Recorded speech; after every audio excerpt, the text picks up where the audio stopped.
Segment 3 of the award-winning Fergo and The Freak podcast. I'm the Folk and Rugby League Project, Andrew Ferguson. You can find me on Twitter at AndrewRLP. And join me as always is the award-winning LeagueFreak. You can also find on Twitter at LeagueFreak. How you going there, mate?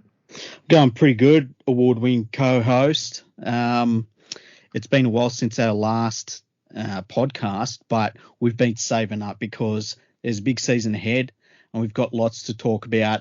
And basically, I feel like this is almost the kick-off to the season for us, hey? It is. And look, I need to start with a personal question. Yes. Have you been training the house down? I have. No. You know what? I've been Joey Leiluring it. I've not running around. Or just running your mouth. I've been sort of dawdling around, saying that everyone says I'm a poor trainer and people were slurring me, trying to drive my value down. And I didn't eating a bucket of KFC. Hey, did you see that he signed with Featherstone? He didn't even know they weren't in Super League. Yeah. That was brilliant. That's classic, Joey. Yeah. That was probably someone else's fault too, though, hey? Well, yeah. Yeah, it wouldn't have been his, that's for sure. I mean, it's a conspiracy. Yeah, everything's a big conspiracy. Everyone's trying to work against Joey Leilua. Just ask him. That's right. He'll tell you. Yeah. So if you haven't been training the house down, that means you're not as good as Luke Brooks. Because he's been training the house down, mate. He's been destroying buildings like you couldn't believe. It's about time. It'll be interesting to see if he can play some good football, actually, finally. That's right.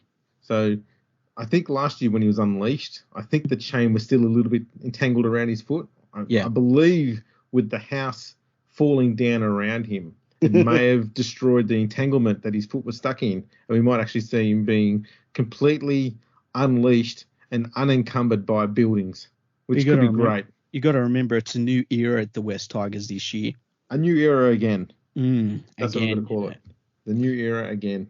And every time they're going to tweet new era, I'm going to retweet it with the hashtag new era again. Yeah, that's a good idea.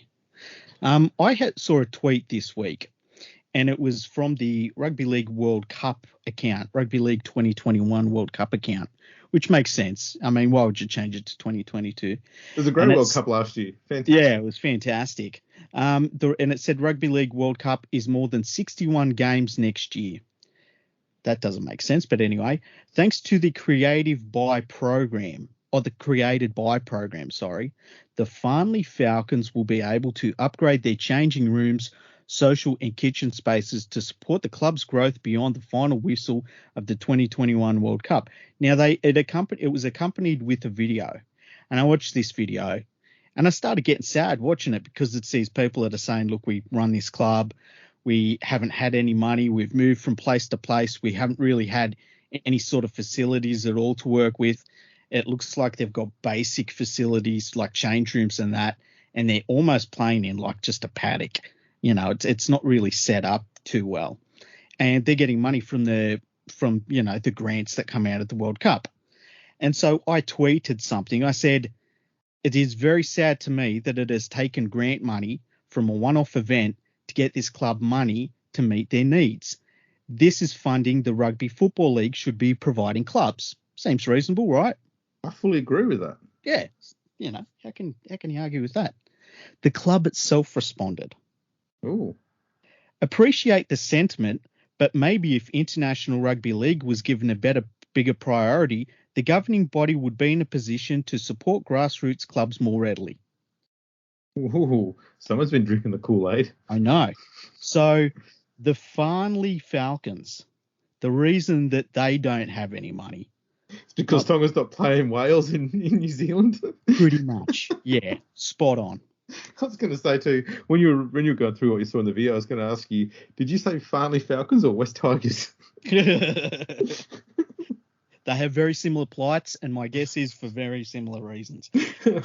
But anyway, I thought that was utterly fucking ridiculous. So I said, Rugby League in England has been run like garbage for a lifetime. This is the fault of Rugby League in England. The sooner personal responsibility kicks in over there, the better. Enjoy the money. Yeah. Because, I mean, can you imagine if there was a football club in Dubbo, right, that didn't have good facilities and they get a grant and someone says, oh, it's, that should be the NRL doing that, giving them that grant. And they turn around and say, well, you know what?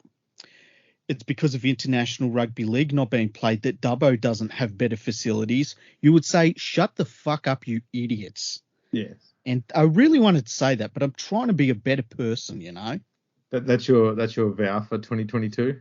Yeah, that's my vow. I'm not going to be such a cunt. Have you given yourself a timeline as to when you would plan to break that vow? Well, it's 21 past 11 now. The day is still young. Yeah.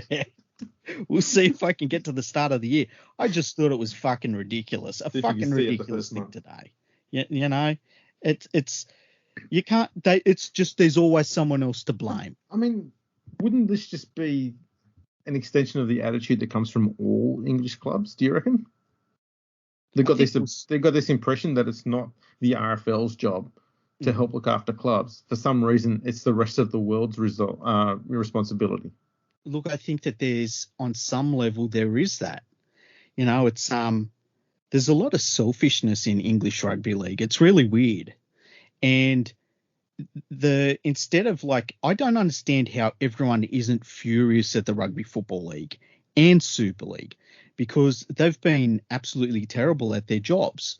And Super League has been terrible since it kicked in, and the Rugby Football League has been terrible for, like I said, a lifetime. And to have a club at the absolute lowest level of the game, and I'm not saying that in a bad way, it's just this is a junior club, Yeah. To have them turn around and say, well, it's because there's, we don't take international football seriously is why we don't have money from the Rugby Football League. It's like, are you people fucking serious? Do you have any concept of how this is even supposed to work? Yeah, it's crazy. It's almost like they believe in trickle down theory.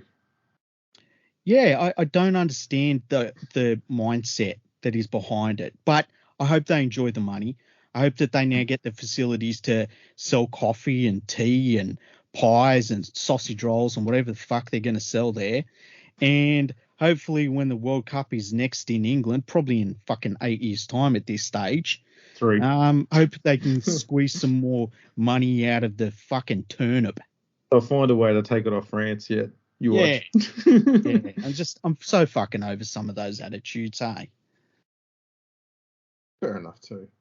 So we'll move on to what else has been going on in the world of rugby league. Not much else. It's been pretty quiet outside of that. Do you know how quiet it's been? How quiet? It's been so quiet that some rich tennis player got more airtime in the sports columns than rugby league has in the last 2 months. Really? Yeah. Which one? Some bloke. Did you see that there was got deported? There was him. Did you see there was a guy, I think his name was Medvedev, who was calling the chair umpire a small cat? A small cat? Yeah, because you can't call someone a pussy anymore. Did you know that? Okay. Yeah, so you and I would never call somebody a pussy anymore, but he obviously was trying to get around that. I see. You called him a small cat. Yeah, which I think if you own a small cat. Well, what about if you are a small cat? Isn't that a slur? I was going to say, if you call someone a small cat, aren't you just calling them a kitten? And I mean, that's not really a slur anyway. I mean, kittens are, for the most part, most people tend to think kittens are being pretty cute. They are pretty adorable. So it's not really a slur then. He's just hitting on the chair umpire, and I don't know if that's appropriate behaviour on the tennis court, is it? No, it's definitely not. Keep that for the bedroom, mate. No. But that was it, really. There was the only other thing I've really taken note of is that there was a lower grade rugby league player who said that it's pretty, and this is in the UK, that was saying that everyone knows that drugs are rife in rugby league. I'll give you 3 guesses as to his circumstances in saying that.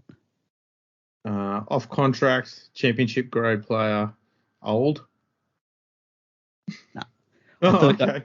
I was thinking, obviously it's somebody that's been pinged for doing drugs. That's what they do. Right, yeah. Well, everyone's doing it, So I saw that. I didn't know the name of the bloke, but I wouldn't be surprised if I got those other 3 right though. Probably, yeah. Probably. if he was in Australia, he'd be talking about he wants to give his message to the children to make sure they don't follow his example. But yeah, that's been a really quiet off season, and I think it's been a good thing, to be honest with you. We should catch up with that dumb prick who wrote the article about Craig Field. Just get a weekly update on how Craig Field's going, teaching young kids not to be cunts. I know, right? So what are we doing in today's episode, Andrew? Wow, there was a bit of a call online today. Mm-hmm. Call/demand. Yeah, Sandy got all up in our business. Yeah. I mean, she's abusing us. I've got some of the abuse she hurled at you, mate. Made my eyes water. The language. I've never seen anything like it before. Yeah. Made us look saintly. It really did. But hell, she motivated us into getting a podcast done. So yeah, thanks for that, Sandy. I'll be honest, she scared the shit out of me. Oh, likewise. That's why we're here. Yeah. She wants a 2022 preview, mm-hmm. and we thought, let's do something because everyone else is going to do a preview. Let's be honest. Yeah. And they're all going to be kind of the same. So we thought, let's do half a preview. Yeah, let's just give a little taste. A halves preview. Yeah. See? This is like the equivalent of 2022 NRL season preview, just the tip. That's right, yeah. Just the end of it. Yeah. So yeah, we're going to look at the halves combination for each team and kind of talk about their chances, I suppose, and how they might function and, whether they're going to be a success or not. Yeah. Sound like a plan? Sounds like a really good plan to me. And shall we go in alphabetical order? Yeah, let's go alphabetically. Yeah. I mean, that leaves the best till last. All right. So we'll start with the Brisbane Broncos. And it looks like they're going to have Adam Reynolds will be definitely the halfback. Mm-hmm. They're going to be between Albert Kelly and Tyson Gamble for 5'8", I'd assume. I would probably go with Tyson Gamble. Hey, I much prefer Gamble. I wouldn't be surprised if they go with Kelly early on purely for the experience. Yeah. I think there's a lot of young players in that side. And you're likely to have Tessie Newey and Jake Turpin, both very young players at fullback and hooker. So I can see a desire to have two experienced players alongside two youngsters in the spine. But yeah, I think Gamble is a better option, attack wise especially, for the Broncos. He's very much he's a really good competitor. He really gets involved in everything. Like he's one of those. He reminds me not Josh Reynolds. Hey, Josh Reynolds type. I was going to say Steve Carter. Very very similar. Yeah. Yeah, he's always just in the opposition's face. He's always involved in something. And I think he will be a really good offsider from Adam Reynolds, with Adam Reynolds controlling the play, the general kicking game and stuff like that. I think they're just going to be a really good combination. I really think that the Broncos, I think they're going to make the finals this year, hey? Yeah, look, I don't think they'll make the finals, but I reckon they're going to be very close. Mm-hmm. Another reason why I don't think they're going to make the finals is I don't think they've got very, very much in regards to depth anywhere. I think if one or two injuries, and they're going to be looking at bringing in more youngsters, largely untried. So I think they've got Ryan James, who's probably going to come into the side as one of the starting 17, and he's not played much footy in the last several years. No. I think that the thing about the Broncos is their depth in the outside backs especially is really thin. And you get someone like Tony Staggs, if he has another season where he's in and out of the lineup, that's going to be really bad for the Broncos. But I like their forward pack, and their halves are going to be very good. I think that they're going to be a finals team. And Kevin Walters got them moving in the right direction last year, which was going to be a massive battle in its own right. So, yeah, I think there's good things coming ahead for the Broncos finally. Oh, they're definitely moving in the right direction. There's no doubt about that. So we'll see how it goes. But, yeah, I think the acquisition of Reynolds is probably one of the best signings the Broncos have made in many, many years. Yeah.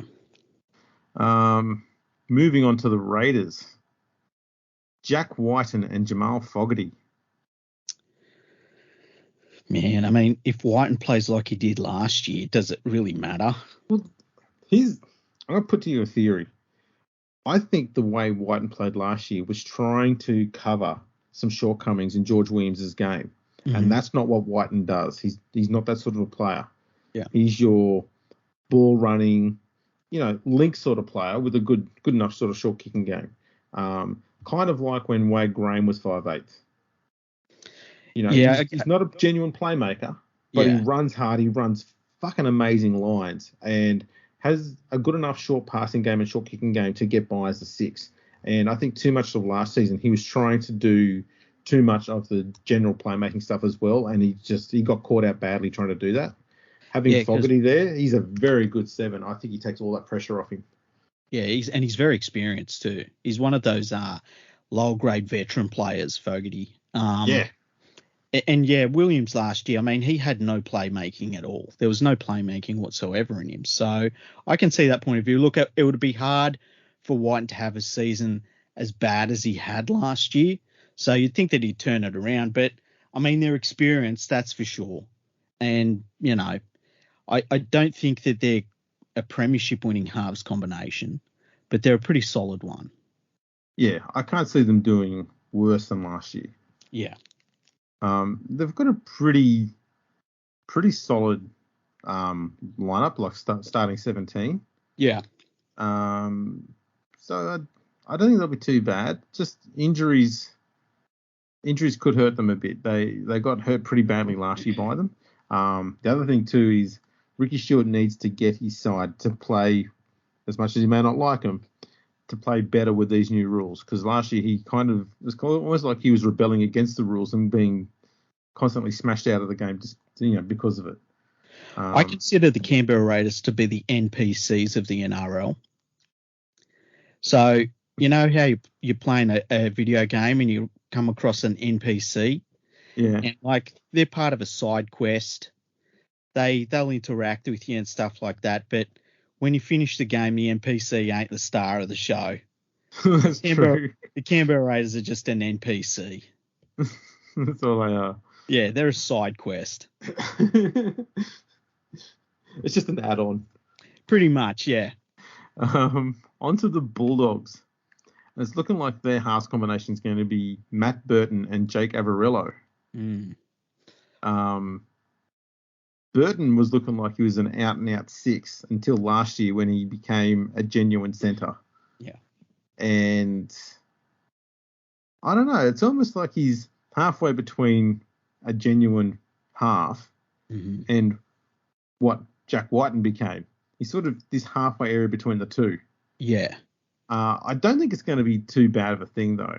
A good running 5/8 around what they've got is a very good pack. I think you'll probably have a pretty good season there. Does Averillo give him enough help, though? That's the only thing. I don't think Averillo is bad. I just think he's probably about a season or two away from looking like he can control a team really well. I don't think he's that far away, but he's getting close. His problem is he is part of quite a youngish spine. Like they're going to have Matt Duffy at fullback and Jeremy Marshall-King at hooker most likely. It's just a lot of pressure on Matt Burton, and I think he's obviously, he's a good player. We've seen him play 5/8 for the Panthers and do really well, especially when he gets into the groove. It takes him a little bit, but once he's there, you're like, oh man, he's got some talent as a half. I just worry about, you play against the Bulldogs this year, and their forward pack is going to be pretty damn solid. They've got some all right plays in their back line. You shut down Matt Burton, what playmaking have they got? They've not really got much around hooker or halfback. And that's the thing that worries me about Burton is there is so much on his shoulders. Little bit like Callan Ponga up at Newcastle. You shut him down, it's all over for the Knights. And I think it could be a little bit similar for him at the Bulldogs. Yeah, I think too, one of the issues the Bulldogs might have is it looks like they're going to have Naden and Addo Carr on the same side. which means that may actually become their go-to area attack-wise, obviously, but it also means opposition teams might be able to put their better defenders on that side of the field in the hopes of shutting that attacking rate down, and that shuts down a lot of their attacking options. Because you think they might have Pangai Jr. out on that side as well. Yeah. That's a pretty sharp attacking side, but as we've seen with teams like the Dragons a few years ago, if all your star attackers are on one side of the field, you can be pretty easy to shut down, and then all of a sudden you just kick into corners open for the best all the time, which is not a great attacking strategy. Yeah, I think that's where Dufty has to have a massive season. And look, he's gambled on himself. He's come into this and he said, I'll take a 1-year deal, and I will suspect that at the end of that, I'll be in higher demand with more salary cap space available. And so he needs to have a big year for himself. So he can maybe offset some of that a little bit. But it's wait and see. The other thing, and I wrote about this week on LeagueFreak.com, it's a bit of an experiment between talent and cohesion at the Bulldogs this year. So they haven't got a great deal of cohesion, but they definitely brought in the talent. And it's going to be interesting to see how long it takes them to gel as a team. And that balance between cohesion and talent, it's going to be interesting to see how it works.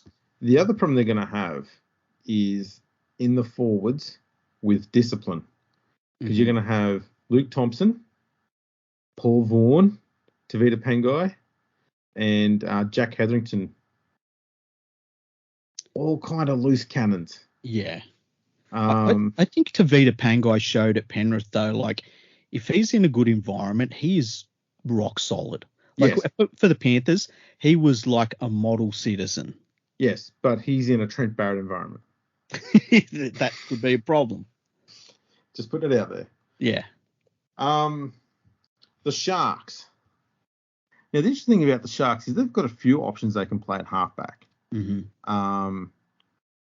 A lot of people are suggesting Nico Hines will be 7. I'm kind of inclined to think that it might be Braden Trindle at 7 and Hines at 6. Yeah, that's what I would go with. Others are suggesting Moylan will be at 6. Connor Tracy started out being a half. He could play at 6 or 7.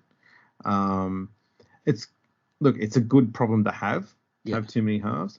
I think, though, Connor Tracy played so well last year in the 3-quarter line, I wouldn't be surprised if they just make him drop in at centre to replace Dugan because he's gone. And Moylan off the bench. And I'd have Hines at 6 and Trindle at 7. Yeah, I would too. Because I just think... You can't have Nico Hines at fullback. No, God, no. Kennedy's come along too far, too well. Yeah. So, and like Trindle, he's a pretty handy player. I think you've got to give him the start and see what you've got in him. Otherwise, you're going to have to let him go. Yeah, Trindle showed quite a lot of composure for a young bloke and looked like he wanted to control the team from the absolute get-go. Yeah. And I think he's made to be the 7 here. He's quite a lively sort of player too. Sharks are going to have one of the most liveliest spines. You're going to have Kennedy, Hines, Trindle, and Blake Brayley's very sharp out of dummy half. May not be so great defensively, but that's a pretty sharp attacking spine. Yeah. And they've still got a pretty dominant sort of forward pack there. So I'm tipping the Sharks to get back into the 8. Only just. They only just missed out last year by 33 points difference. I think they'll be back finishing 8th this year. I feel like this season, spoiler alert for our season preview, this is almost a full season preview, hey? Well, we're doing pretty well. Yeah, I think that there's going to be 3 classes of teams. There's going to be the Melbourne Storm and Penrith Panthers. There's going to be there'll be 4. There'll be the Melbourne Storm, Penrith Panthers. There'll be a couple of teams behind them.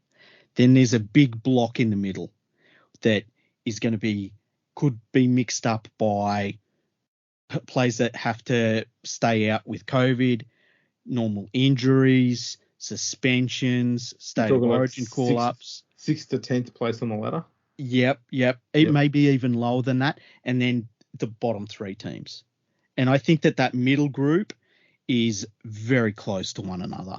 Oh, and yeah. I think the only reason that this year is not super close is that in terms of who's going to win the premiership, I just think that Penrith and Melbourne are kind of special with where they're at the moment. And that's the only reason. Melbourne's done, trademark. Yeah, Melbourne's over. Yeah. No Kamali, no Chris Anderson, they're done. Yeah, they're done. Write them off. The Titans. They've had a bit of churn. Mm-hmm. So it's looking like AJ Brimson might have to move from fullback, where he's been playing superbly, into 5'8", which is a move they can handle because Jaden Campbell has showed he's more than capable of being an NRL player and he can slot in at fullback. Yeah. Then there's the replacement for the loss of Fogarty. Yeah. And I suppose the front runner is going to be Toby Sexton, very young player. So their spine is looking pretty inexperienced. Yeah. Like Brimson's probably going to be the most experienced there. You're going to have possibly Aaron Clark at hooker. It's a bit it's a worry, isn't it? It is. They've still got one of the best forward packs in the comp. Yeah. But their spine is threadbare. Like what they've got to start with, and Campbell, Brimson especially, top of the line, absolutely top of the line, and only going to get better. Yeah. But behind that, if they need to fall back to anybody else, they're going to be scratching a bit. And the thing about Brimson too is that there are some fullbacks you look at and you're like, yeah, he could probably be a 5'8". And for me, Brimson has never been one of those players. He just looks like a good fullback, and there's nothing wrong with that. You got to have a good fullback, but I don't know how he's going to handle 5'8". It's a real worry for the Titans because they've spent a lot of money to get to this point, and when you look at their spine, it is, you kind of wonder, should they have spent the money elsewhere? They could make Brimson at 6 work if they kept Fogarty. Yes, but losing Fogarty has hurt them so much. They just need a 7 who can do the stock standard 7 stuff. Mm-hmm. Yeah. And someone with a bit of experience, someone like a Mitchell Pearce would go really well there. Yeah, he would. Doesn't have to do much, just do the basic stuff, run the usual plays, and let all that talent you've got there, all that young talent, just do their freaky X Factor shit. You'd be fine. I know Mitchell Pearce is in France right now. Mm-hmm. How do you think Mitchell Pearce would handle living on the Gold Coast? Oh, he'd struggle. Yeah, I think he would too. he'd struggle. Like most people struggle to be sober. Not at strip clubs all night. I tell you what, the fact that they don't, their halves aren't really set as you would want at an NRL club. It's a real worry at this point because anybody that's thinking, I'll move back to Southeast Queensland, they're going to have to choose between the Titans and the Dolphins, and the Dolphins are just going to have more money. Yeah. It's disappointing for the Titans because they made such great improvement last year. And they should be moving further forward from that. And I'm not saying they won't, but losing someone like Fogarty has just hurt so much of that side in every aspect, so much. That's the one player they could least afford to lose. Yeah, I agree. Manly, with probably the oldest halves combination in the competition in Foran and Cherry Evans. Yeah, I mean, they're going to get the job done. You have to wonder if Foran is going to have another season like last year where he wasn't injured too much, which was some sort of miracle. Cherry Evans. Well, he just doesn't get injured when he's playing for Manly. Every other club, though. Yeah, it's a problem everywhere else. Cherry Evans, you don't have to worry about. He didn't have his best season last year, but even a season like that, he was one of the better halfbacks in the game. Yeah. And they really need that experience because I think that the top teams really showed that they worked out how to shut down Manly, and Tom Trbojevic. The chances that Tom Trbojevic is going to have another year like last year, where he doesn't miss too many games, is pretty low. And so it's going to have to be on everyone else to step up. And luckily, they've got a good experienced halves combination. They do, yeah. And they've got Dylan Walker on the bench. The Storm, obviously they're written off. Yeah. Interesting one, this one, because they probably had Nico Hines in line to be their 6th. And losing him has meant that they're probably going to fall back to Cooper Johns jumping in at 6. Well, they've got Cameron Munster. Yeah, but I mean, is he ever going to get on the field? He's always injured or he's always suspended. You reckon? What is going on with him, man? Up until about 2 or 3 years ago, he was just rock solid. You could put him anywhere and he was fine. And all of a sudden, he's just turned into an absolute bloody clown. And he's barely on the field through his own stupid bullshit. Well, I think in the off season, I read that he went and sorted out some off-field problems for himself, which was good to see. Did he turn the house down? Well, you know what? He dropped a lot of weight. I guess. That's the next one, isn't it? Yeah. Dropped a lot of weight. So it's going to be interesting to see how that affects his game, because one of the things was he was big. He was a big, strong ball runner. You know. I was to say, did he empty his pockets? Allegedly, he dropped a lot of grams. Andrew, he dropped a lot of grams. But yeah, so that's going to be interesting to see how that plays out. I think that he'll get back on track, and him and Hughes, we know what they can do together. Yeah, you know, that'll be good. Yeah, and they've got the best coach in the game. Like, that's what it comes down to at the end of the day, isn't it? Yeah. How long is Munster suspended for? Because I know he's going to miss the first. Is it the first round or the first few rounds? Oh, geez, I can't remember. Hey. I know he's suspended though. Yeah. So that means, yeah, they will. I wouldn't be surprised if they do start with Johns at 6 to start the year. They're going to have no other option. Johns is a reserve grader at best. Yeah.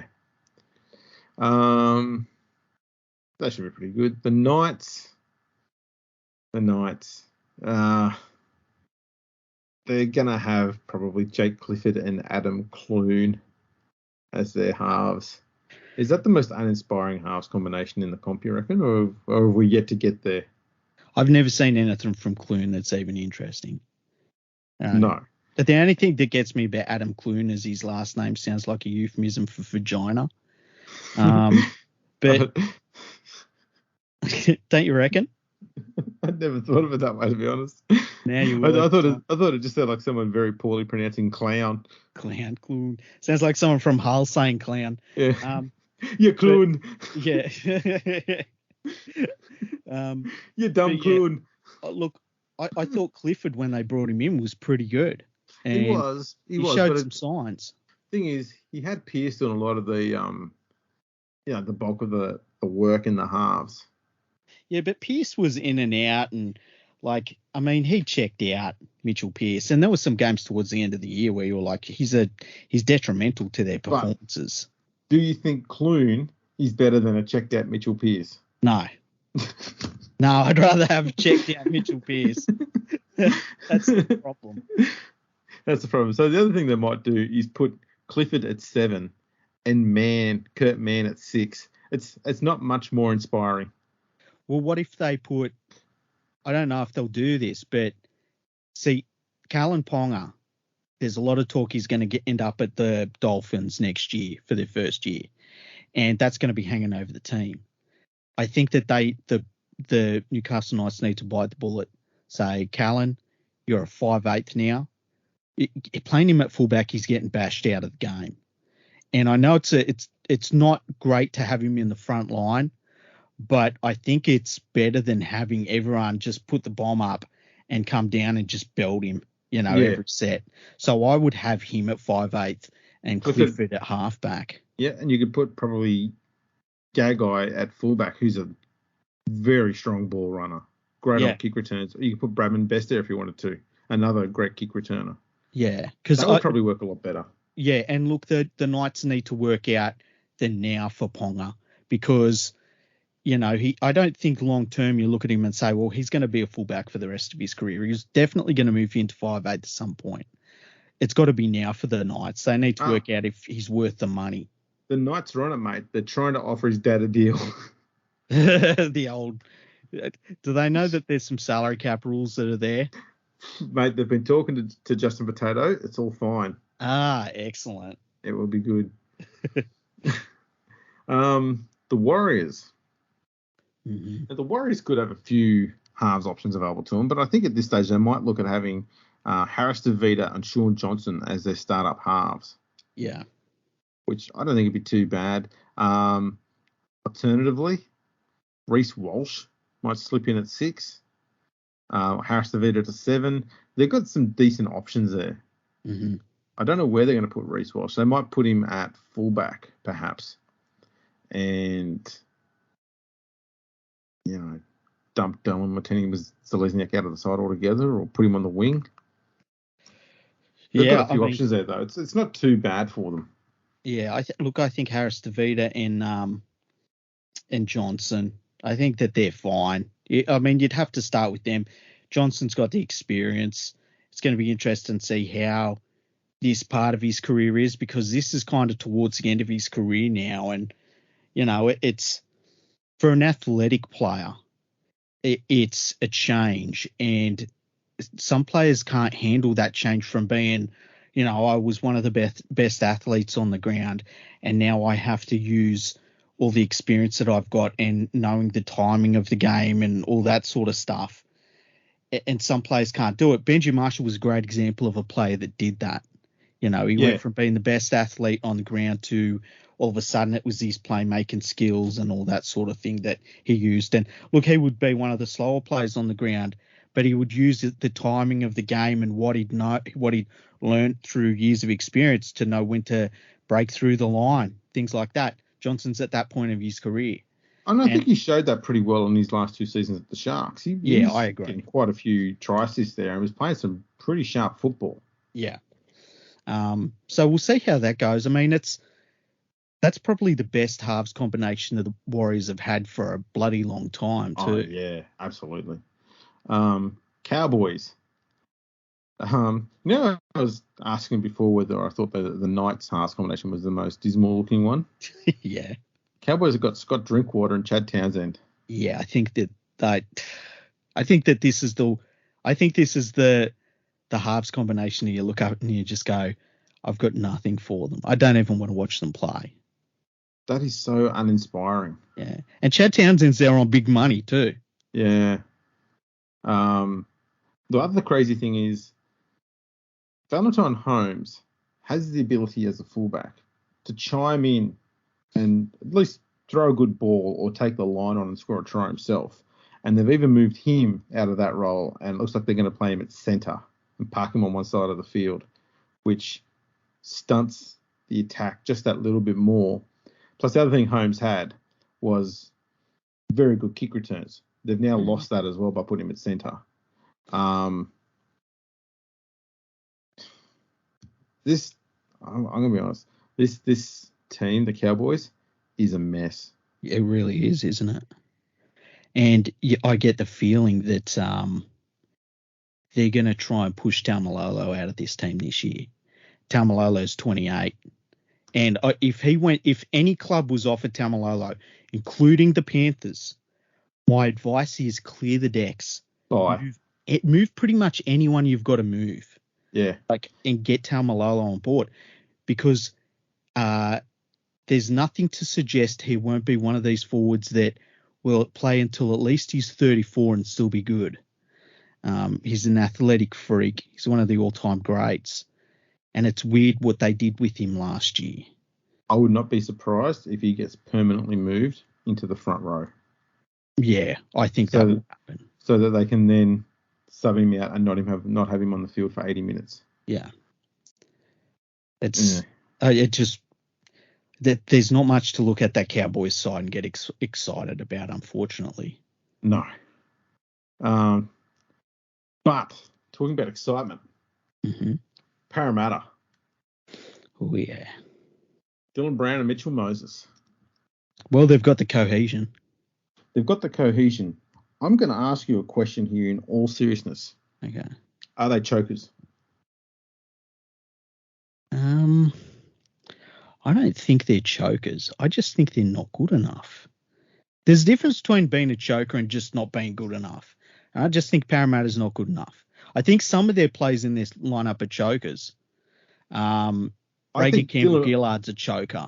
I think Dylan Brown is good enough. I think Mitch Moses is a choker. Okay, that's interesting.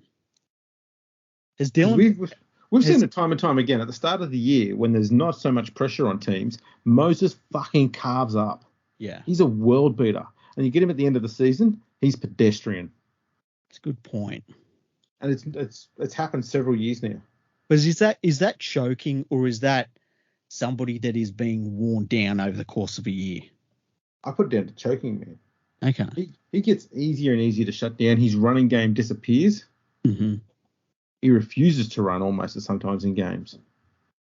It must be frustrating for Eels fans to watch this bloke look like the second coming of Andrew Johns in the first 8-9 rounds of the season and destroy teams. And in the second half of the season, he looks like a very poor Luke Brooks.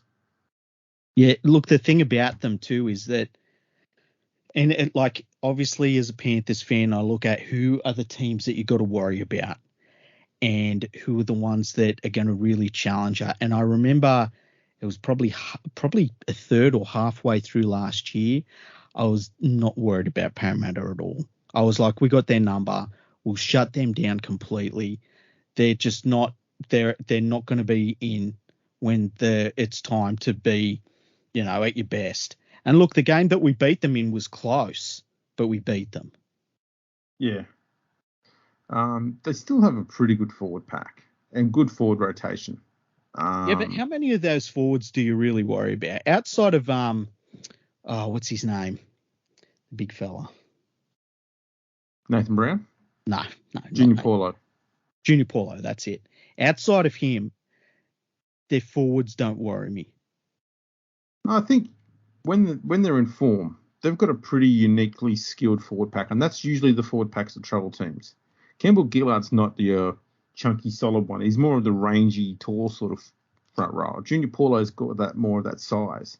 Madison's got the ball playing skills, runs a bit on that Gareth Ellis corridor.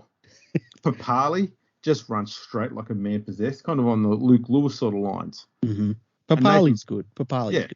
And Nathan Brown's just psycho. And you need a bit of that. See, but that's the thing. And then you've got Lane as well, who's interesting sort of play to tackle. Oregon Kafusi, very good player. Bryce Cartwright, you need someone who sucks every now and then. There's just a lot of names there where I'm like, they don't worry me, man. Like Reagan Campbell-Gillard's one of those players that against certain teams, he looks amazing. But when he comes up against a good forward pack and they put him on his ass in the first tackle, you don't see him again. Junior Paulo's amazing. I love Junior Paulo. Junior Paulo's doesn't matter who he's playing. He is one of the best players on the field.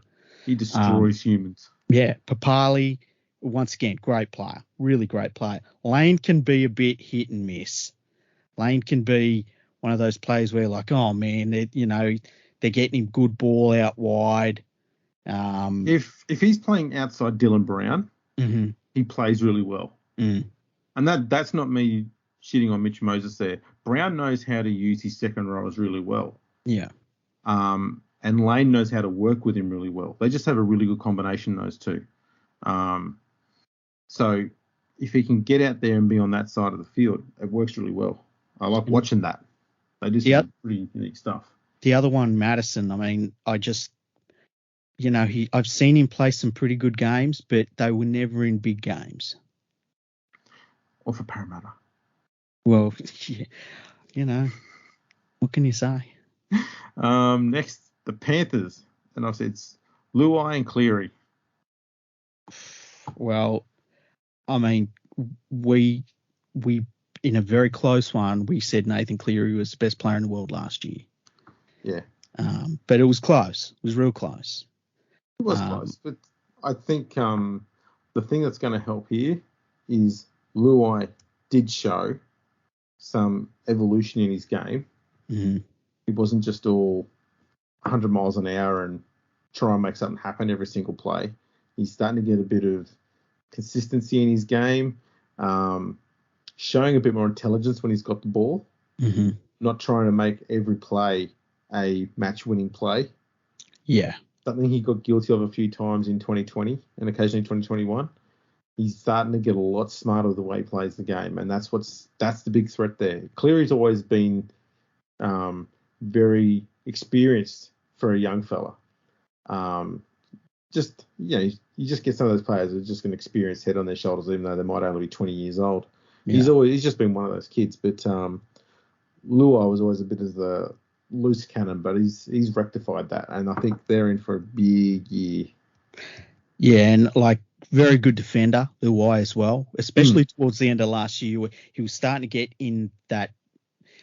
get towards being able to smash players and shut down backline players as well, which was interesting. I think that with Luai, when the game starts slowing down for him, I think that we're going to see him go to a completely different level. And that's when Penrith are going to be really scary. I think he still plays a lot of what's in front of him. I still think a lot of his play is frantic, and it works. It works. He's different to Cleary. But I think when he starts seeing the football game slow down for him, that it's going to be holy shit, how do we stop these two? Yeah. The Dragons. Oh, dear, the Dragons. Look, Ben Hunt will be 7. Top That's quality halfback. He's good. Yeah. Who they put at 6? It could be Jack Bird. Yeah. It could be new recruit Moses Mbai. You'd love that, wouldn't you? Oh. Are the Tigers still paying him? No, his contract ended. Oh, that's good. I believe his contract ended. Yeah. Or no, I don't think the Tigers are paying him. I think that's a clean cut, that one. Excellent. I dare say they'll probably go with Mbai and Hunt in the halves. Probably. Mbai, I suppose he's had his most success as a 5'8". Yeah. It's just been in New South Wales Cup. For the Bulldogs. Yeah. The game, though, has changed, but I don't think Mbai has. He has shown at times at the Tigers he can do a job when he's asked to do something specific. Whether that's something that the Dragons are going to ask him to do, or whether they're going to give him, free rein to do as he needs. Mm-hmm. That's going to be the key thing. I think Mbai kind of needs a little bit more guidance as to what his role should be, and then he'd be fine. Because I think he takes direction well. He just needs to receive it. I think you're being really kind. I think he's fucking garbage. No, that's what I'm saying. If you don't give him an actual set task, I need you to do this and this. Yeah. Because we saw it a few times in that West Tigers documentary last year. And that was when Michael Maguire went out and says, I really need you to do this and this for me. And Bai went out and did exactly what he asked. Mm-hmm. I'm not saying he was great, but I'm saying he did what he was asked to do. His defense is atrocious. I come across in that documentary. He seems like a really nice dude too, hey? Yeah, that's right. Which, let's be honest, the Dragons kind of need some of those after the bullshit they've been doing for the last 2 years. Let's just hope he doesn't say, hey, guys, party at my house. Has anyone got a Weber? No. What about if they play Jack Bird at 5'8"? I wouldn't, if I was a club, I'd say, look, Jack Bird, I just don't need to deal with that anymore. Too many injuries. He hasn't really settled into a position. I just don't know. I just let somebody else be their problem, Yeah. Okay, so next we've got South. The loss of Adam Reynolds there is big. Yeah. It means they're going to have to bring in a rookie pretty much. So they've got Cody Walker at 6 still, which is bloody awesome for them. Mm-hmm. But they might have to go with,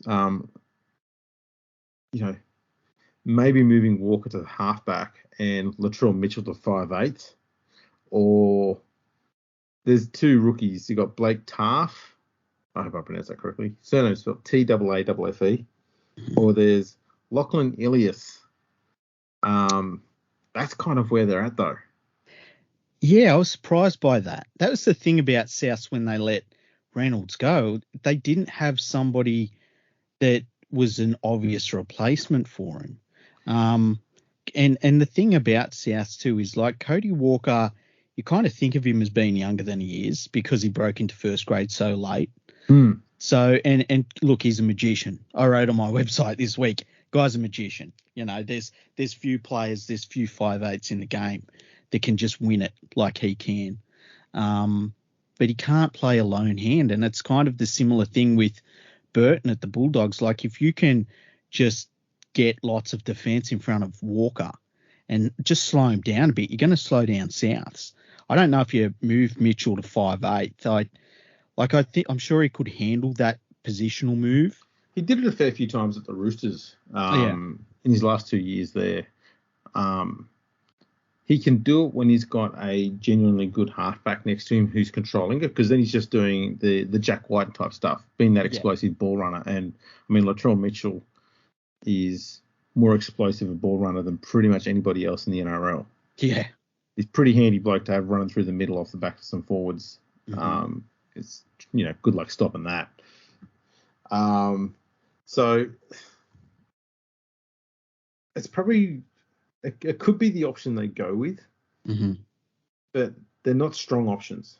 I prefer, the problem you've got with doing that is you're taking Cody Walker from a role that he's exceptional at and putting him in one that he's probably less comfortable with.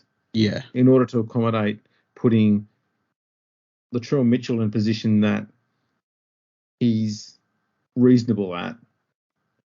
And all you're doing is you're weakening spots in order to accommodate everyone. It's kind of like they've done recruitment like the West Tigers and the Halves. It is a little bit, isn't it? I agree completely with what you said. I mean, in the ideal world, they would just get a plug in and play halfback. It wouldn't really matter what quality they were because they've got so much. I mean, they've got, Cook at hooker, so they don't have to worry about that. Walker at 5'8", you got Latrell at the back. You just need a halfback that can get the job done. Yeah. And looks like they don't have it unless one of these youngsters comes in and performs above what a young halfback normally does. So it's just going to be a wait and see thing. But this is why it was such a premiership window that you don't know if it's completely closed on them. But with Walker at the age he is at, they're going to lose Nichols next year to the Dolphins. And there's just, I don't know, I feel like they need to bring more talent to the club, and they just wasted an off-season not doing that. Yeah, it's interesting what's gone on there and what they do from here, because they're starting to get a few little cracks in the starting lineup starting to appear, little weak spots. They're not huge. They're not damaging to their finals chances. I still think they're going to be in the finals this year. But there's just, you can see little weaknesses starting to happen there purely because of the loss of Reynolds and the combinations he had. Yeah, and look, they should be one of the top four sides. They really should be. But, I just can't see them beating the Storm or the Panthers without a really good halfback. No, I agree. The Roosters. They're going to have Keary and Sam Walker. How many games do you reckon that, like if you had to put money on it, you say you $1,000 that they're going to play 20 plus games together, would you make that bet? No. Yeah, neither would I. Keary's had, for me, for a small bloke, he's had too many head knocks. Mm-hmm. And Sam Walker is not bigger. They're going to be targeted so hard by opposition teams, and not because they're small, but because we've seen how amazingly brilliant they are and how much of a massive threat they are in attack. Yeah. So they're going to be targeted heavy by opposition second rowers, and they're going to be just zoning in on them. They don't even care if they put a late hit on them. If they take one of them out of the game, that changes the game. And that's the problem they're going to have now.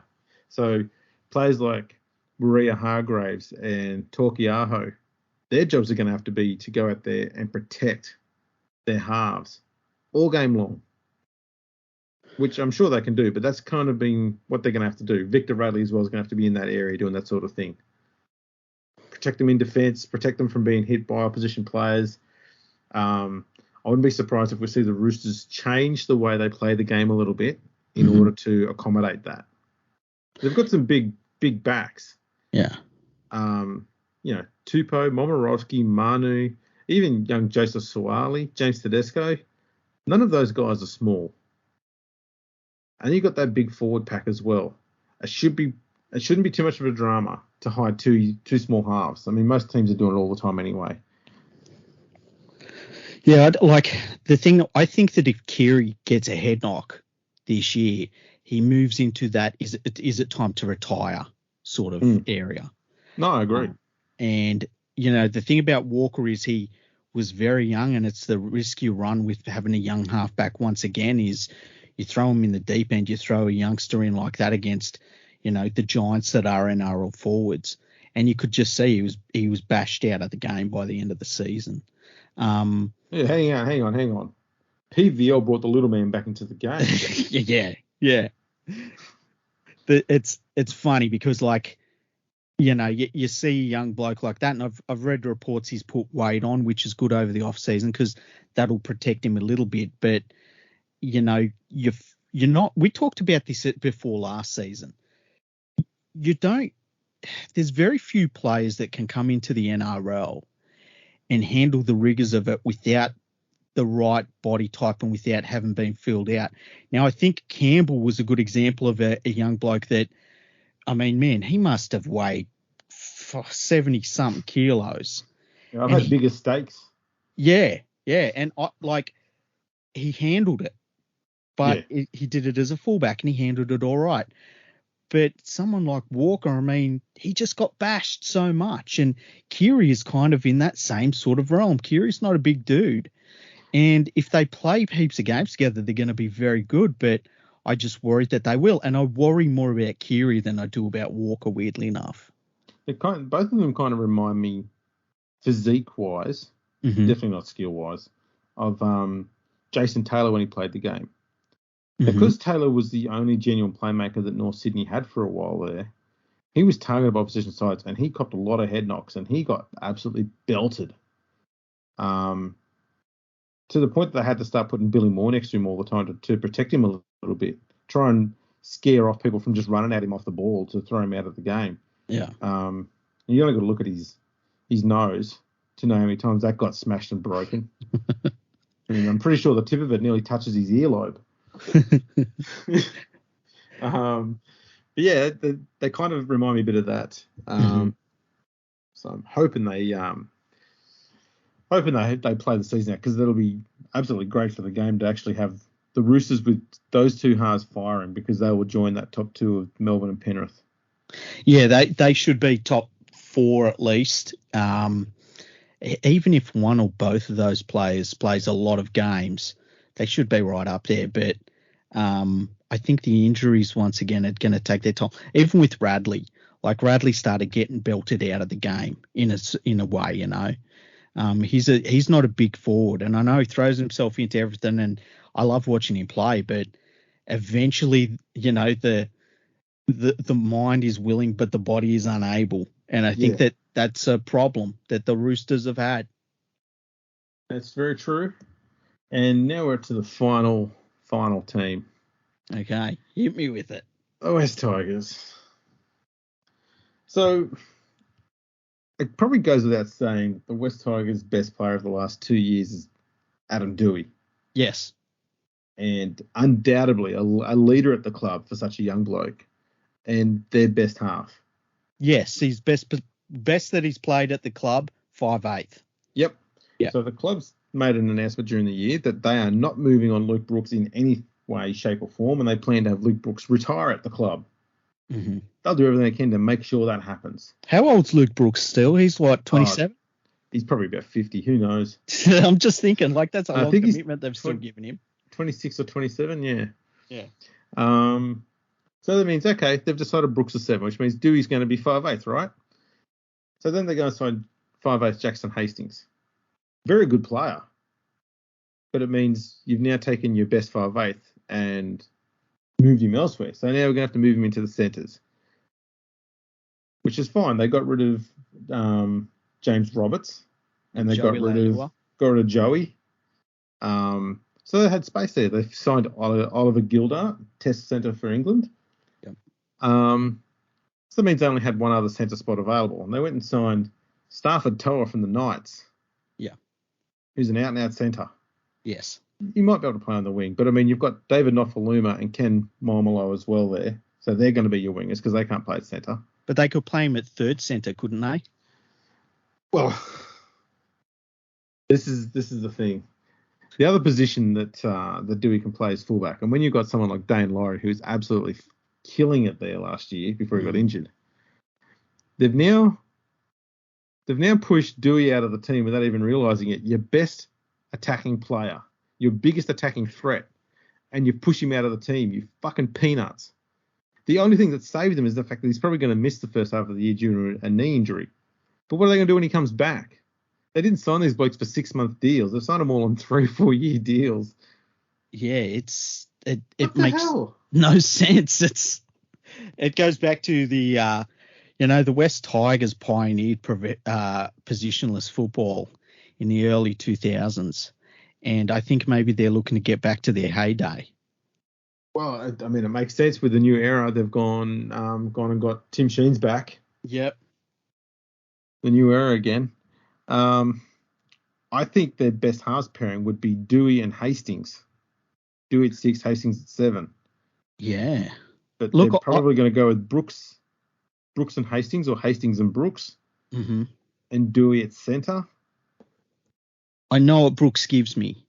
I don't know what Hastings is going to give me in the NRL. He might come back with a better attitude, bit more experience. The game slows down for him a bit, and things might click. He had a lot of raps on him as a youngster.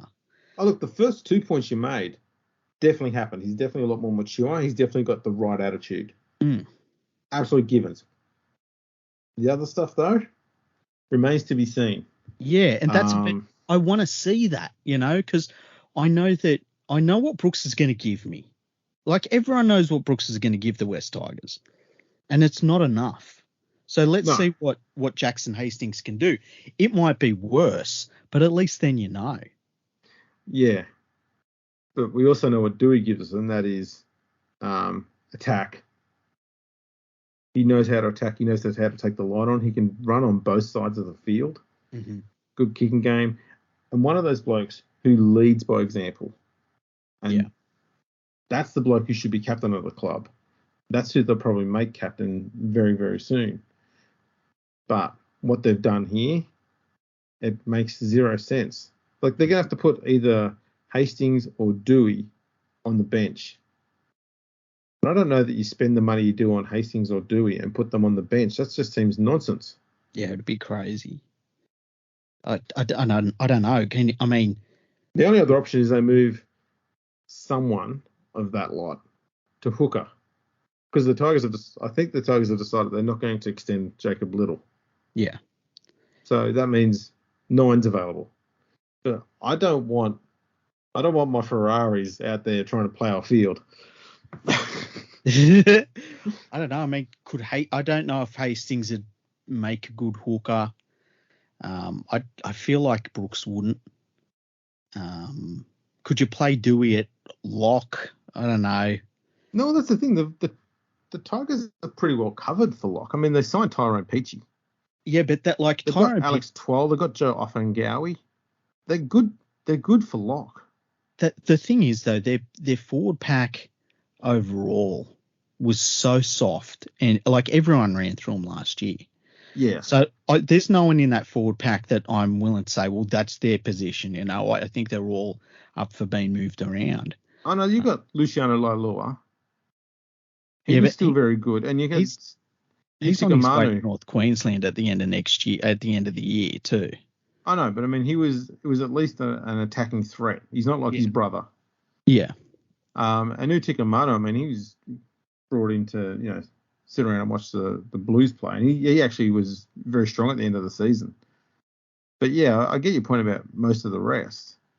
That's the thing. I mean, Peachy can play 6. Peachy can also play centre.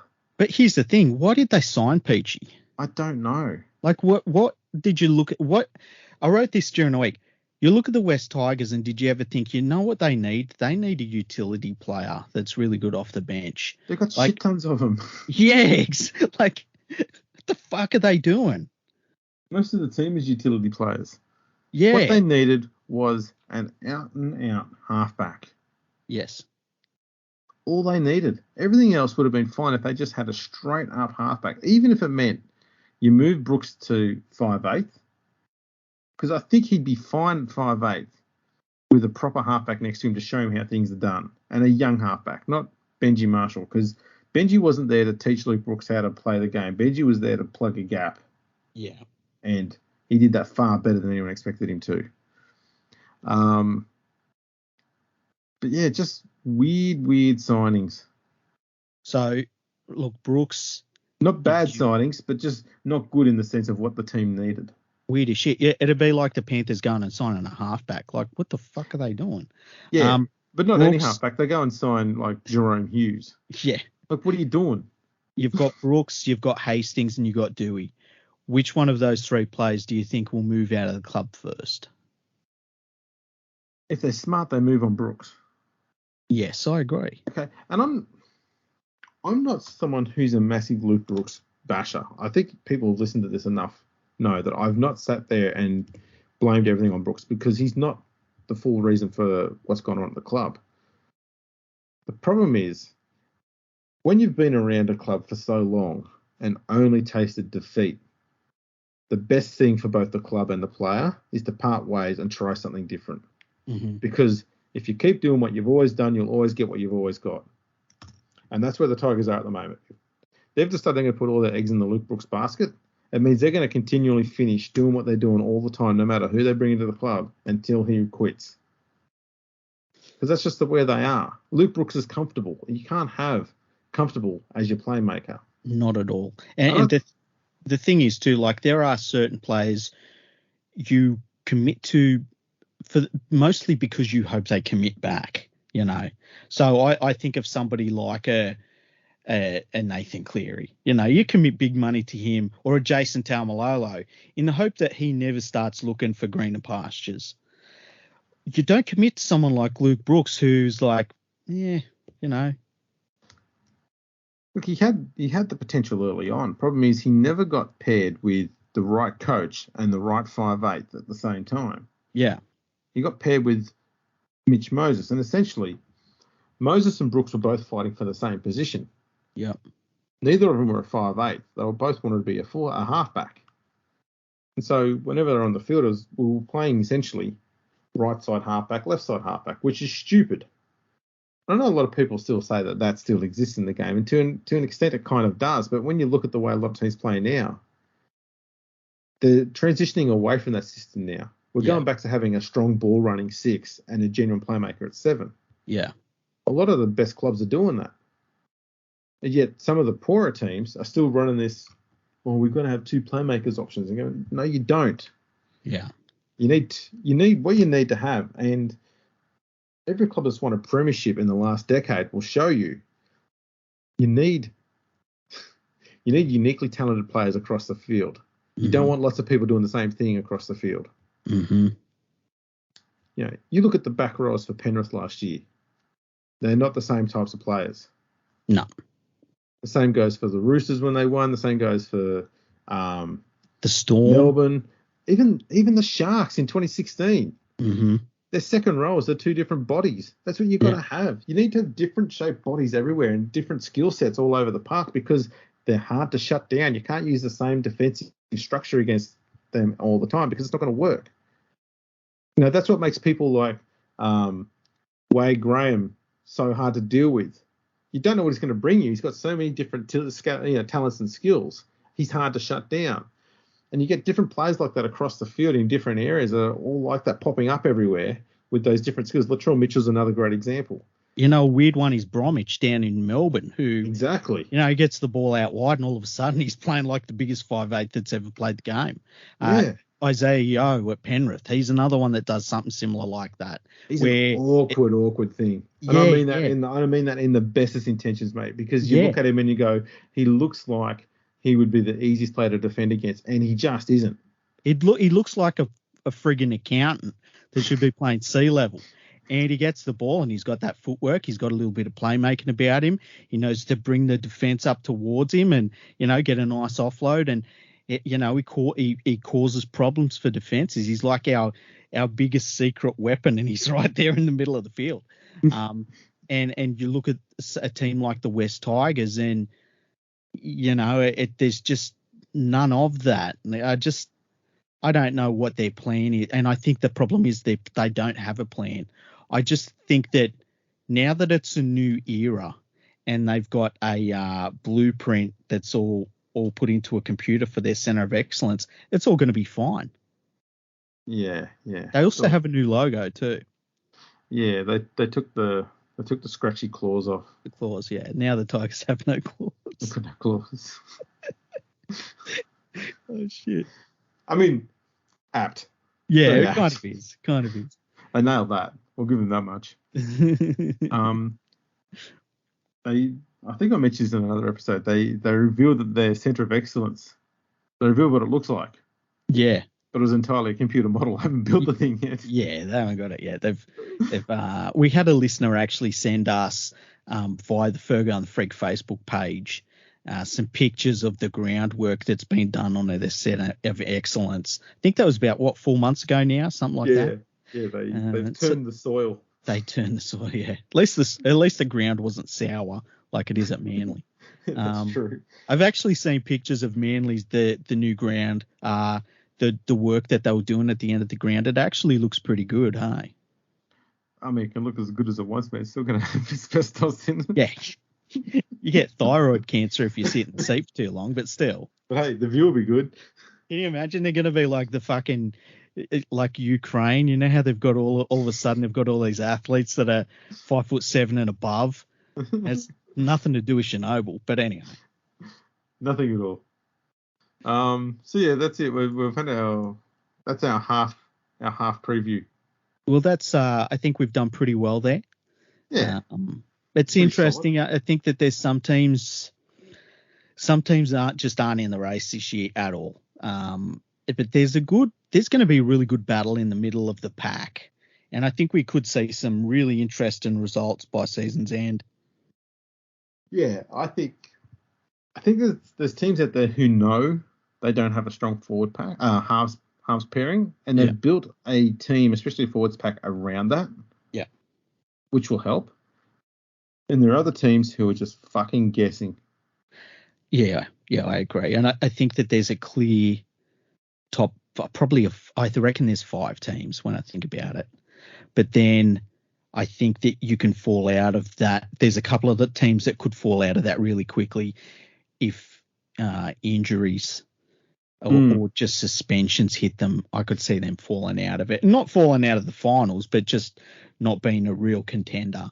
Yeah. But I really do believe that I can't see anybody beating the Storm or the Panthers just yet. I just think those two teams, they've got experience now.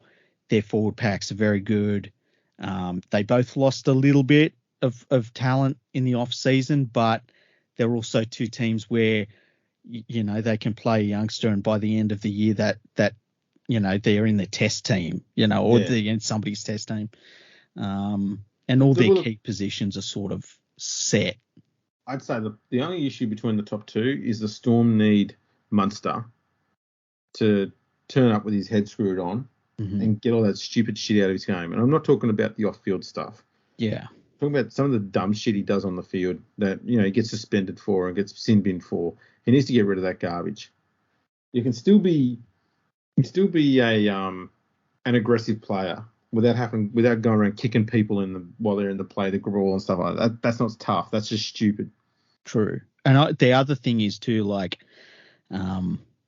I guess now Penrith's the hunted team and see how they deal with that. But I also have just a sneaky feeling that there were times last year where the Panthers, it was those gut check moments in games where it was like, okay, you're going to win it or lose it here. How are you going to play? And they would fall back on their defense because their defense was as otherworldly. I've never seen defense like it. I think this year, because the monkey is off the back, I think their attack is going to open right up. And if they can just keep, 85% of the defense that they've got, they're still going to be the best defensive team in the comp. But if they can open their attack up, like we kind of know Penrith has a history of having good attacking sides, like Newcastle as well. Just that natural rugby league flair about them when they really get going. Yeah. If Penrith does that, then it's going to take something bloody incredible to beat them. But at the same time, how many teams have been in 3 straight grand finals, in the last 40 years? And how many of them have won, 2 out of 3? It's a tough task for Penrith this year. So it's going to make for a great season, whatever happens. Fully agree, unless you're a West Tigers fan. Yeah, if you're unless you're a Cowboys fan. Sorry, you guys. Or a Dragons fan, I reckon. See, the thing is, I'm almost convinced the Cowboys are going to be the team that could be the worst to watch this year. Yeah, I think it's nothing in their side that excites me anymore. Even Tom Malolo, knowing that he's going to be playing 50 minutes instead of 80. Yeah, I know what you mean. They've gone from being one of the constantly exciting teams to watch to just is the golf on? There's got to be a team out there that says to themselves, look, we can make a play for Jason Taumalolo. I don't know who it is. See, the West Tigers are tiny, but he can't play at 5'8", and that's the problem. They're not 5'8", they're a centre either. No. So, but look, I mean, can you imagine if, say, South signed him, or I don't know. Look, you put him in any team, they're going to be better for it. Like you could replace Isaiah Yeo with Taumalolo, and Penrith would be a better team. And that's not saying anything bad about Isaiah Yeo. It's just that Taumalolo's an all-time great. Put him in Parramatta or Canberra and watch him change them immensely. Oh, could you imagine Taumalolo and Papali'i? Yeah. Oh, that would be sick. Nuts. Absolutely nuts. Yeah. Okay, what about this? Canberra goes to the Cowboys and says, we'll give you Jack White for Taumalolo. Would you do that deal? If I'm the Cowboys, yes. Yep. What if you're the Raiders? I don't know if the Raiders would do that because they don't actually have a 6 to replace Whiten with. I would do that, hey?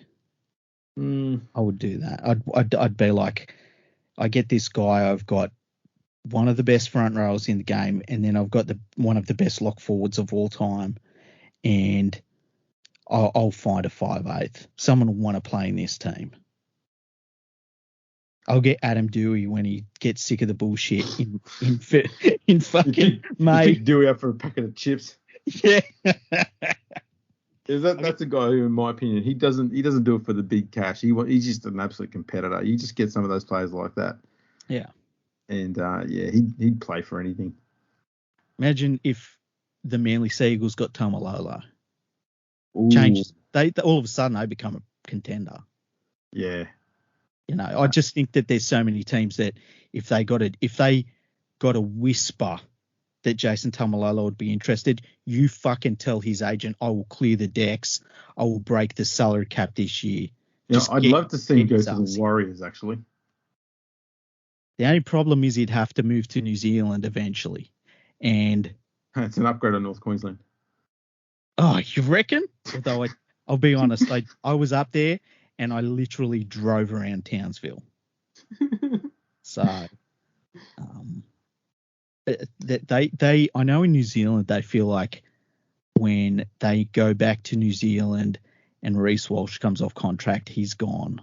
Just for the simple fact that he will want to live at home as a youngster. Yeah, knowing that Redcliffe's got a team, he can just go there because I don't think the Broncos will ever get him back again. No, I don't. Yeah. I agree, Redcliffe. Imagine him at fullback. Ponga at 5'8" for Redcliffe. That's it. Now you're starting to get a team.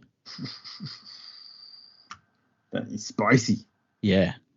I've got no mail. It's just that I know that Warriors fans and supporters and that have been talking about that, and it kind of does make sense. Speaking of mail. Yes. Has there been any emails? No, there hasn't. Fuck. Fucking people, man. That's just not good enough. No. So people need to send us a couple of emails. We're going to start more of our regular programming from this week, and we haven't made our big announcement yet, but it's coming. It is coming. Mm. That's what she said. Mm.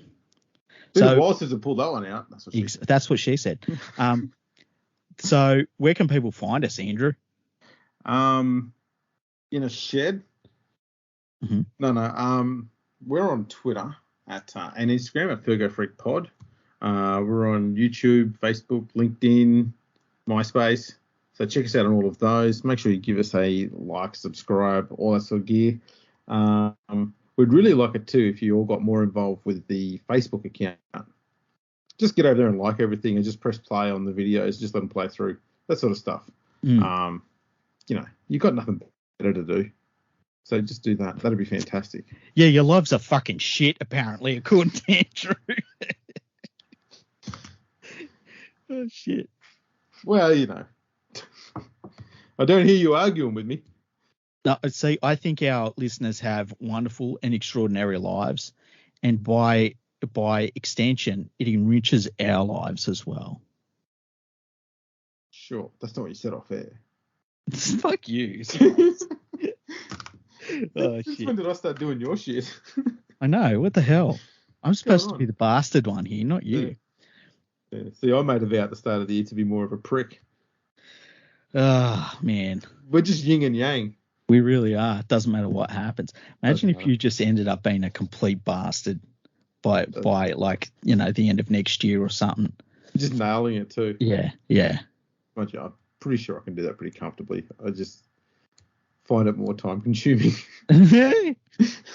Well, during the week I was saying how I admired Wigan fans on Twitter, and I got so many hate tweets at me about it from people from other clubs, and it was really extraordinary. I think I'm going to have to tweet more about Wigan this week and how much I admire their club compared to, some other clubs in Super League. What could go wrong? Yeah, I think it'll be fine. Yeah, I do want to end. Not end. We can probably talk about other stuff afterwards. But I do want to mention too that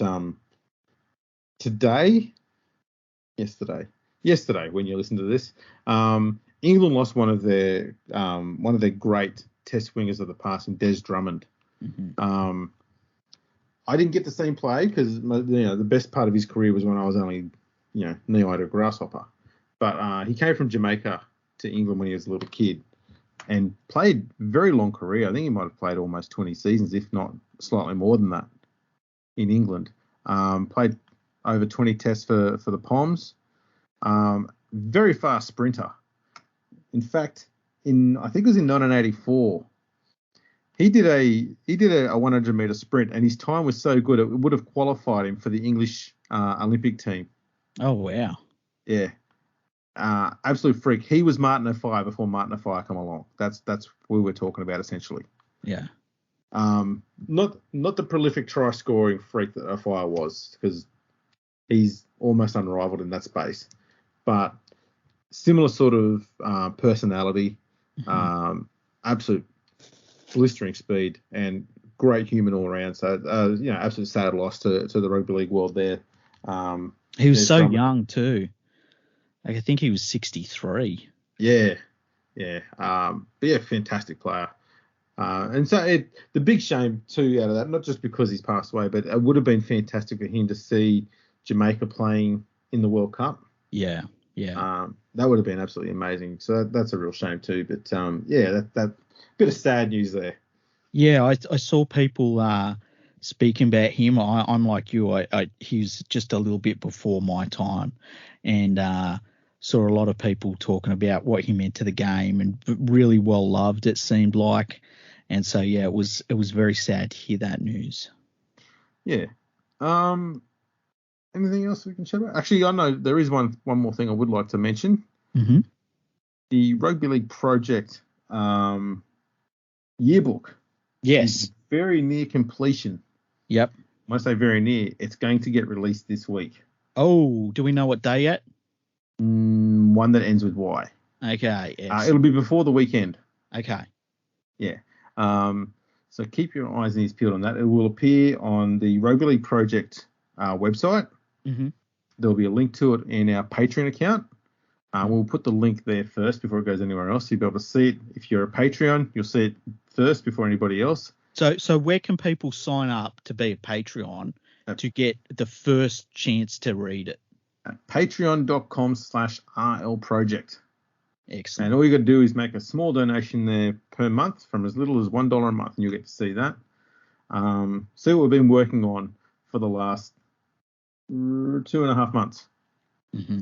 which is pretty much the reason why I haven't been podcasting as much. Between that and me dying. For people that don't know, should I tell them the story? Yeah, we should go down this avenue. Why not? So, what would it have been? Nearly about 2 weeks ago, right? I can't remember because days started going into one another. Well, actually, no. We were recording regularly up until about December 7. Okay. Well, and that's when it stopped for 3 weeks. Yeah. So I got a bit unwell with something. I got shingles. I never had shingles before. Didn't even know I had shingles, right? So I come down with shingles and they knocked me on my ass, right? That's fine. Okay. Get over that. Really start feeling strong again, like really strong. It's good when you're feeling strong again. And start coming down with something, and it makes me really tired. Any other symptoms? Well, I get tired, right? Yeah. I get a fever. Okay. Ooh. I get headaches, aches and pains, things like that. Yeah. I'm like, but I don't have a sore throat or the sniffles or anything. I get that, right? Like, it's pretty obvious what this is.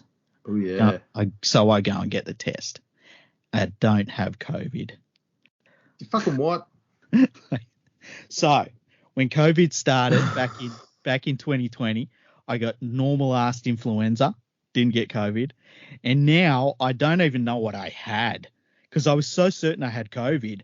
I waited until it was just about gone before I got the test. So I go in. And when they said it wasn't COVID, I was so pissed off because for me it was like, this is it. I got the antibodies. I'm sweet. Don't have COVID. So. Yeah. And I'd just like to say. Yeah. When you told me that you were starting to feel poorly again. Yeah. And I asked, is this shingles? You went, no, I'm clear of the shingles. First thing I did is I went out and I bought a kilo of onions and I thought we're gonna have a bit of fun with this. Yeah. And then you come back and tell me it's not COVID. I'm like, what the fuck am I supposed to do with this? Well, I've got an idea. You know how we've got a little competition that you and me are going to run that we can't talk about just yet? Yeah. I think the loser has to eat an onion live on the podcast. Oh. Yeah. How about that? That's a bit rough. I know. It's going to suck. I say that because if anyone's got half a clue as to, how we go with the tipping, we all know that I'm going to be eating that fucking onion. Well, it's not just tipping, though. It's like there's a little bit more involved in it. And, I feel as though you're going to be a little bit more steady than I am and considered, and I'll be like trying to hit home runs. You know what I mean? Yeah, I don't think that's going to happen. I think I'll probably have one good week. I'll get relaxed, and then you'll start smashing out of the park, and I'll panic, and then I'll just be practice eating onions the whole time so that when I have to eat one live on air, it's comfortable. Just like getting little bits of snake venom in you. You just say you're getting used to it by the end of the year. You're like, exactly. I've been eating onions for 3 months. Yeah, I've been chewing these things down. It'll just sound like I'm chewing on an apple in the end. That's so funny. But yeah, so it's so that's why we haven't been doing as many podcasts. And Andrew's been pretty busy too. Having a desk job. That's I guess how it works, eh? That's look, it's demanding. Yeah, I've got to go to the desk, and then I've got to leave the desk. Sometimes I've got to come back to the desk. You were telling me how before you got the lock on your door of your office, that those midday naps were really a little bit touch and go, but now you got to lock your fine. Well, yeah, I mean that's the problem with them is that you get up at 8. Mm. When I say 8, I mean 9. Yeah. You turn on the computer, go out, grab yourself something to eat. Then it's lunchtime, so you have a bit more to eat. Then you got to go have a nap because you've just had 2 meals in a row. And the nap's got to take at least 3 or 4 hours. You got to recover from that shit. Yeah, you want a proper nap. And then it's, by then it's 5 o'clock. It's knock-off time. Yeah. So, I've been getting woken up by these little humans that live in my house. Dad, can you do this? And, little humans. Fine. I'll be a parent. I read on Reddit once upon a time somebody explained that children are like having drunk people around you. Yeah, I remember hearing that. It's not really been my experience. Yeah. I mean, I used to run a country pub, and I'll just say this: I've never had, as a parent, I've never had to clean vomit and piss off the roof. Off the roof. Yeah.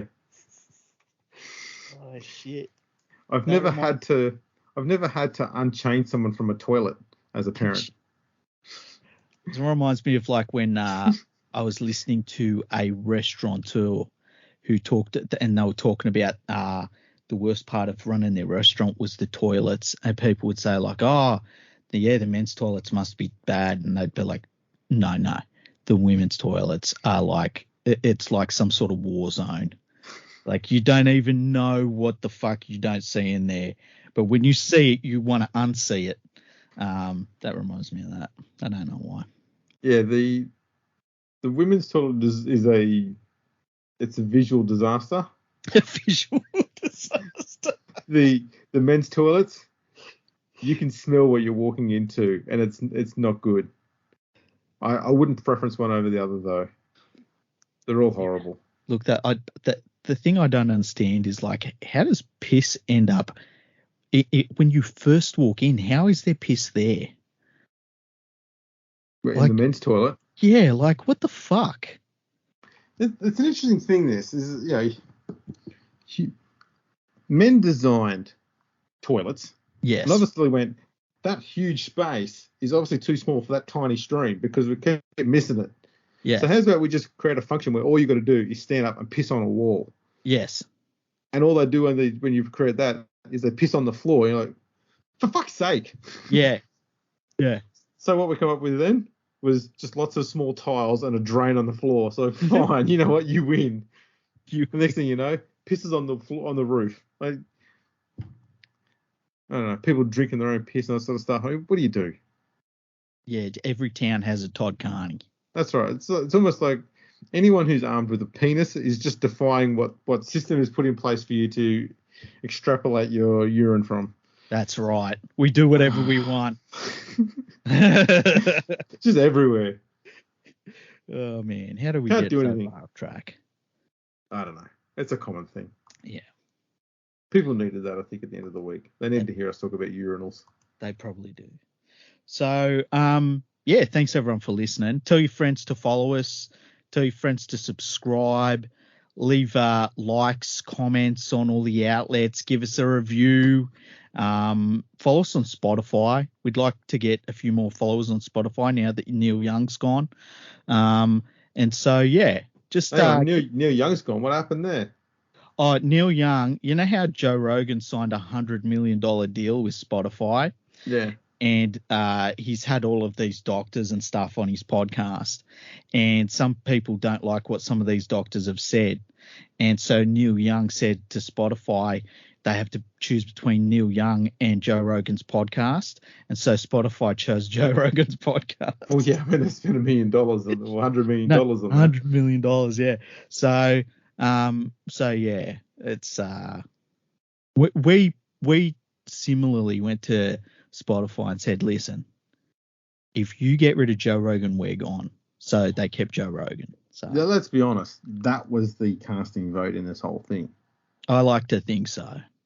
I'm certain it is. I know when I got an email back from the Spotify offices, and they had the closing hours and said that they'll reply to us if need be. But still, I count that as a reply, you know. But they got the message. I was going to say too, they replied damn fast too. Oh yeah, immediately. Almost immediate. Like they knew as soon as they saw LeagueFreak, they went, "We need to be on this shit right now."